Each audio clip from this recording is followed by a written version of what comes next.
Okay, ready? Chronicles of Narnia. We're in book 3, The Horse and His Boy. Can you see that? And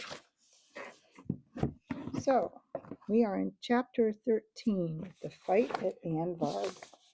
So remember, Shasta's talked to people. They've sounded the alarm. The army from Narnia has arrived, and they're here to help. And remember, this is before phones, so everything had to be done by messenger. So Anvard doesn't know that they're coming to rescue them. So they're just now getting all ready and ready to march on the Narnia people. And Prince Corin has talked Shasta into wearing some armor and sneaking along for the battle in the very back. Shasta's not sure about this. So, here we go. Chapter 13, The Fight at Anvard. By about 11 o'clock, the whole company was once more on the march, riding westward with the mountains on their left. Corin and Shasta rode right at the rear with the giants immediately in front of them. Lucy and Edmund and Peregrine were busy with their plans for the battle, and though Lucy once said, "But where is his goose-cap highness?" Edmund only replied, "Not in the front, and that's good news enough. Leave well enough alone." Shasta told Corin most of his adventures and explained that he had learned all his riding from a horse and didn't really know how to use the reins. Corin instructed him in this, besides telling him all about their secret sailing from Tashbaan. "And where's Queen Susan?" "At Cair Paravel," said Corin. "She's not like Lucy, you know, who's as good as a man, or at any rate as good as a boy. Queen Susan is more like an ordinary grown-up lady. She doesn't ride to the wars, though she is an excellent archer." The hillside patch which they were following became narrower all the time, and the drop on their right-hand side became steeper. At last they were going in single file along the edge of a precipice, and Shasta shuddered to think that he had done the same thing last night without knowing it. "But of course," he thought, "I was quite safe. That is why the lion kept on my left. He was between me and the edge all the time."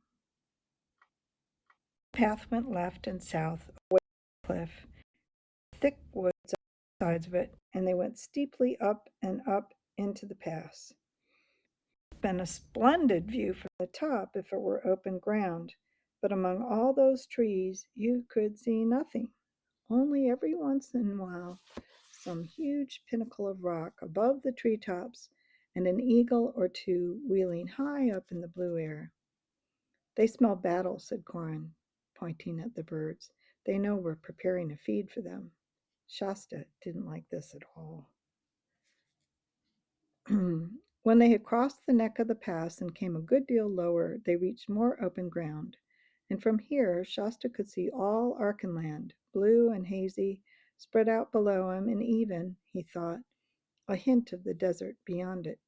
But the sun, which had perhaps 2 hours or so to go before it set, was in his eyes, and he couldn't make things out distinctly. Here the army halted and spread out in a line, and there was a great deal of rearranging. A whole detachment of very dangerous, talking beasts Costa had not known before, and who were generally of the cat kind. Panthers went padding and growling to take up their positions on the left. The giants were ordered to the right, and before going there they all took off something that they had been carrying on their backs and sat down for a moment.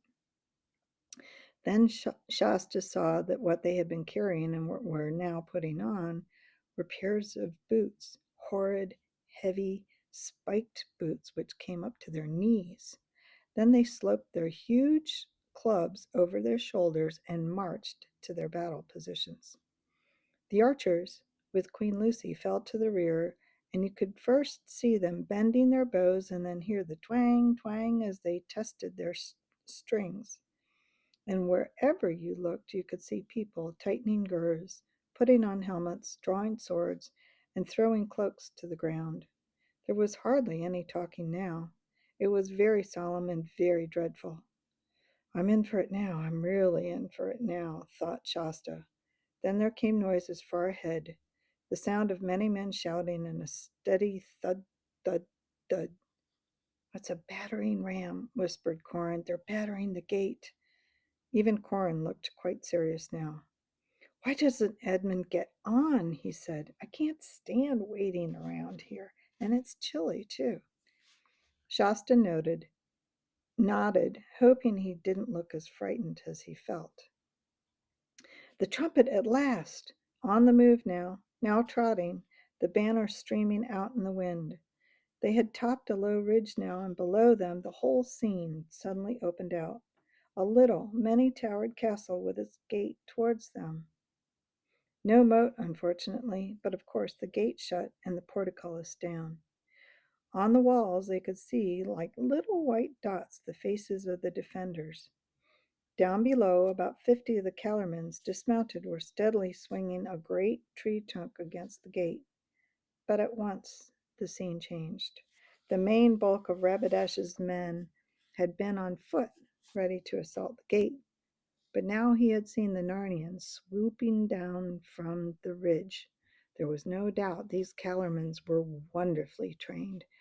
It seemed to Shasta only a second before a whole line of the enemy were on horseback again, wheeling around to meet them, swinging towards them. And now a gallop. The ground between the two armies grew less every moment. Faster, faster. All swords out now, all shields up to the nose, all prayers said, all teeth clenched. Shasta was dreadfully frightened. But it suddenly came into his head. If you funk this, you'll funk every battle all your life. It's now or never. But when at last the two lines met, he had really very little idea of what happened. There was a frightful confusion and an appalling noise. His sword was knocked clean out of his hand pretty soon, and he'd got the reins tangled somehow. And then he found himself slipping. Then a spear came straight at him, and he ducked to avoid it, and he rolled right off his horse, bashed his left knuckles terribly against someone else's armor, and then it is no use trying to describe the battle from Shasta's point of view. He understood too little of the fight in general, and even of his own part in it. The best way I can tell you what really happened is to take you some miles away to where the hermit of the southern march sat gazing into the smooth pool beneath the spreading tree, with Bree and Hwin and Erebus beside him. For it was in this pool that the hermit looked when he wanted to know what was going on in the world outside the green walls of his hermitage. There, as in a mirror, he could see at certain times what was going on in the streets of the cities farther south than Tashban, or what whips were putting into Red Haven in the remote Seven Isles, or what robbers or wild beasts stirred in the great western forest beyond the Lantern Waste and Telmar. And all this day he had hardly left his pool, even to drink, for he knew that great events were afoot in Archenland. Erebus and the horses gazed into it too. They could see it was a magic pool instead of reflecting the tree and the sky. It revealed cloudy and colored shapes moving, always moving in the depths. But they could see nothing clearly. The hermit could, and from time to time he told them what he saw. A little while before Shasta rode into his first battle, the hermit had begun speaking like this. I see 1, 2, 3 eagles wheeling in the gap by Stormness Head. One is the oldest of all the eagles. He would not be out unless battle was at hand. I see him wheel to and fro, peering down sometimes at Anvard and sometimes to the east, behind Stormness. Ah, I see now what Rabadash and his men have been so busy at all day. They have felled and lopped a great tree, and they are now coming out of the woods carrying it as a ram. They have learned something from the failure of last night's assault. He would have been wiser if he had set his men to making ladders, but it takes too long, and he is impatient. Fool that he is. He ought to have ridden back to Tashbaan as soon as the first attack failed, for his whole plan depended on speed and surprise. Now they are bringing their ram into position. King Loon's men are shooting hard from the walls. 5 Kellermans have fallen, but not many will. They have their shields above their heads. Rabadash is giving his orders now. With him are his most trusted lords, fierce Tarkans from the eastern provinces. I can see their faces. There's Corridon of Castle Torment, and Azru, and Clamish, and Ilgameth of the Twisted Lip, and a tall Tarkan with a crimson beard. By the main, my old master Anradin, said Bree. Shh, said Aravis. Now the ram has started. If I could hear as well as see, what a noise that would make. Stroke after stroke, and no gate can stand it forever. But wait! Something's up by Stormness has scared the birds. They're coming out in masses. And wait again. I can't see it. Ah! Now I can. The whole ridge up on the east is black with horsemen. If only the wind would catch the standard and spread it out. They're over by the ridge now, whoever they are. Ah, I've seen the banner now. Narnia! Narnia! It's the Red Lion. They're in full career down the hill now. I can see King Edmund. There's a woman behind the archers. Oh, what is it? Said Hwyn breathlessly. All his cats are dashing out from the left of the line. Cats, said Aravis. Great cats, leopards and such, said the hermit impatiently. I see. The cats are coming round in a circle to get at the horses of the dismounted men. A good stroke. The Calorman horses are mad with terror already. Now the cats are in among them. But Rabadash has reformed his line and has 100 men in the saddle. They're riding to meet the Narnians. There's only 100 yards between the two lines now. Only 50. I can see King Edmund. I can see the Lord Peridon. There are 2 mere children in the Narnian line. What can the king be about to let them into battle? Only 10 yards. The lines have met. The giants on the Narnian right are doing wonders, but one's down, shot through the eye, I suppose. The center's all a muddle. I can see more on the left. And there are 2 boys again. Lion alive. One is Prince Corin, the other like him as 2 peas. It's your little Shasta. Corin is fighting like a man. He's killed a Kellerman. I can see a bit of the center now. Rabadash and Edmund have almost met them, but the press has separated them. What about Shasta? Said Aravis. Oh, the fool, groaned the hermit. Poor brave little fool. He knows nothing about the work. He's making no use at all of his shield. His whole side's exposed. He hasn't the faintest idea what to do with his sword. Oh, he's remembered it now. He's waving it wildly about, nearly cut down his own pony's head off, and he will in a moment if he's not careful. It's been knocked out of his hand now. It's mere murder sending a child into battle. He can't live 5 minutes. Duck, you fool. Oh, he's down. Killed? Asked 3 voices breathlessly. How can I tell? Said the hermit. The cats have done their work. All the riderless horses are dead or escaped now. No retreat for the Kellermans on them. Now the cats are turning back to the main battle. They're leaping on the ramsmen. The ram is down. Oh, good, good. The gates are opening from the inside. There's going to be a sortie. The first 3 are out. It's King Loon in the middle, the brothers Dar and Darin on each side of him. Behind them are Tran and Shar and Cole with his brother Colin. There are 10, 20, nearly 30 of them out by now. The Kellerman line is being forced back upon them. King Edmund is dealing marvelous strokes. He's just slashed a Kellerman's head off. Lots of Kellermans have thrown down their arms and are running for the woods. Those that remain are hard pressed. The giants are closing in on the right, cats on the left, King Loon from the rear. The Kellermans are a little knot now, fighting back to back. Your Tarkan's down, Bree. Loon and Azru are fighting hand to hand. The king looks like winning. The king is keeping it up well. The king has won. Azru's down. King Edmund's down. No, he's up again. He's at it with Rabadash. They're fighting in the very gate of the castle. Several Kellermans have surrendered. Darin has killed Ilgamuth. I can't see what's happened to Rabadash. I think he's dead, leaning against the wall, No, but I don't know. Clamish and King Edmund are still fighting, but the battle is over everywhere else. Clamish has surrendered. The battle is over. The Calormans are utterly defeated. When Shasta fell off his horse, he gave himself up for lost. But horses, even in battle, tread on human beings very much less than you would suppose. After a very horrible 10 minutes or so, Shasta realized suddenly that there was no longer any horses stamping about in the immediate neighborhood, and that the noise, for there was still a good many noises getting on, was no longer that of a battle. He sat up and stared about him. Even he, little as he knew of battles, could see that the Archenlanders and Narnians had won. The only living Calormans he could see were prisoners. The castle gates were wide open, and King Lune and King Edmund were shaking hands across the battering ram. From the circle of lords and warriors around them, there was a sound of breathless and excited but obviously cheerful conversation.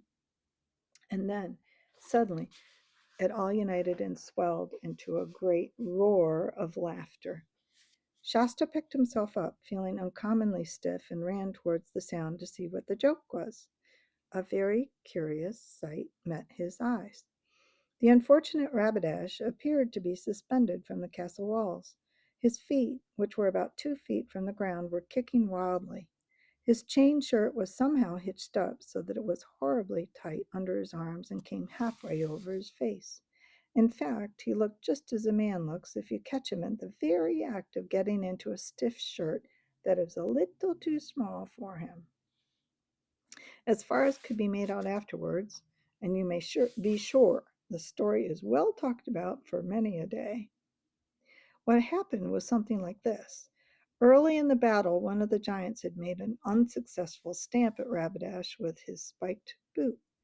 Unsuccessful because it didn't crush Rabadash, which was what the giant had intended, but not quite useless because one of the spikes tore the chainmail, just as you or I might tear an ordinary shirt. So Rabadash, by the time he encountered Edmund at the gate, had a hole in the back of his hauberk. And when Edmund pressed him back nearer and nearer to the wall, he jumped up on a mounting block and stood there, raining down blows on Edmund from above. But then, finding that this position, by raising him above the heads of everyone, made him a mark for every arrow of the Narnian bows, he decided to jump down again. And he meant to look and sound, no doubt, for the moment. He did look and sound very grand and very dreadful as he jumped, crying, "The bolt of Tash falls from above." But he had to jump sideways because the crowd in front of him left him no landing place in that direction. And then, in the neatest way you could wish, the tear on the back of his hauberk caught on a hook on the wall. Ages ago, this hook had a ring in it for tying horses to. And there he found himself, like a piece of washing hung up to dry, with everybody laughing at him. "Let me down, Edmund," howled Rabadash. "Let me down and fight me like a king and a man, or if you are too great a coward to do that, kill me at once." "Certainly," began King Edmund, but King Lune interrupted. "By your majesty's good leave," said King Lune to Edmund, "not so." Then turning to Rabadash, he said, "Your Royal Highness, if you had given that challenge a week ago, I'll answer for it as there is no one in King Edmund's dominion, from the High King down to the smallest talking mouse, who would have refused it. But by attacking our castle of Anvard in a time of peace, without defiance sent, you have proved yourself no knight, but a traitor, and one rather to be whipped by the hangman than to be suffered to cross swords with any person of honor. Take him down, bind him, carry him within till our pleasure is further known." Excuse me. Strong hands wrenched Rabadash's sword from him, and he was carried away into the castle, shouting, threatening, cursing, and even crying. For though he could have faced torture, he couldn't bear being made ridiculous. In Tashbaan, everyone had always taken him seriously. At that moment, Corin ran up to Shasta, seized his hand, and started dragging him toward King Lune. "Here he is, father, here he is," cried Corin. "Ay, and here thou art at last," said the king in a very gruff voice. And hast thou been in the battle, clean contrary to your obedience? A boy to break a father's heart. At your age, a rod to your breech were fitter than a sword in your fist. Ha! But everyone, including Corin, could see that the king was very proud of him. Chide him no more, sire, if it please you, said Lord Darren. His highness would not be your son if he did not inherit your conditions. It would grieve your majesty more if he had to be reproved for the opposite fault. Well, well, grumbled the king, we'll pass over it this time. And now, what came next surprised Shasta as much as anything that had ever happened to him in his life. He found himself suddenly embraced in a bear-like hug by King Loon and kissed on both cheeks. Then the king set him down again and said, Stand here together, boys, and let all the court see you. Hold up your heads. Now, gentlemen, look on them both. Has any man any doubt? And still Shasta could not understand why everyone stared at him and at Corin, nor what all the cheering was about. So, anyway, next time, chapter 14, How Bree Became a Wiser Horse. Until then.